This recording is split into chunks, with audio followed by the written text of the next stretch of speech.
Sa number 2, Emergency Operations Center nagapahanumdum sa publiko nga himuon nga outdoors kag para lamang sa mga fully vaccinated individuals ang pagtipon-tipon sini nga bulan sang Pasko sa pihakman sang pandemic.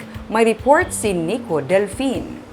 Tradisyon na mga pagtililipon kada bulan sang Pasko, pero bangod sa nagapabilin nga COVID-19 pandemic, dugang pa ang kahangawa nga dala sang Omicron variant nagapanugyan sa MAng.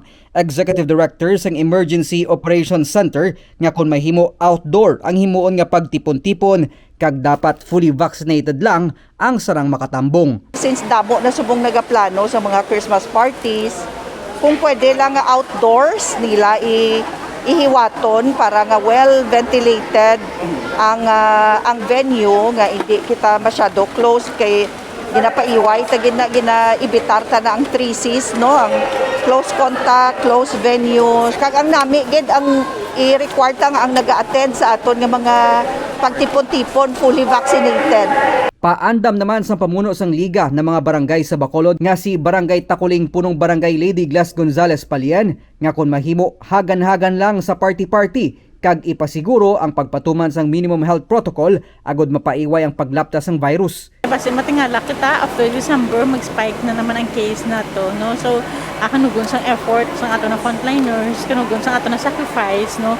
So ano lang nang responsible kag party at risk lang kita. Ginpangabay naman ni Gonzales Palian sa mga katapo sang barangay Tanod upod sa task force disiplina ang strikto nga pagpatuman sang curfew agod mapaiway ang paglambiyong ilabi na sa mga kabataan nga magapangaruling kon gabi. Ang caroling, we can do caroling online, no? Innovate talang subong. Sa idalom sa ginpalawig nga alert level 2 status, wala na ginadumilian bisan ang mga kabataan nga magwa sa ila puluyan. Pero ginahaylos ang katapo sang Emergency Operations Center ang mga ginikanan nga kung mahimo hindi na pagtugutan ang mga magagmay nga kabataan nga magwa kung hindi man lang ginakinahanglan. Ginapabasog man sang EOC ang pediatric vaccination program agod mas mapangapinan ang mga nagaedad 12 tubtob 17 anyos batok sa epekto sang virus. Nico Delfin para sa DG Cast Negros.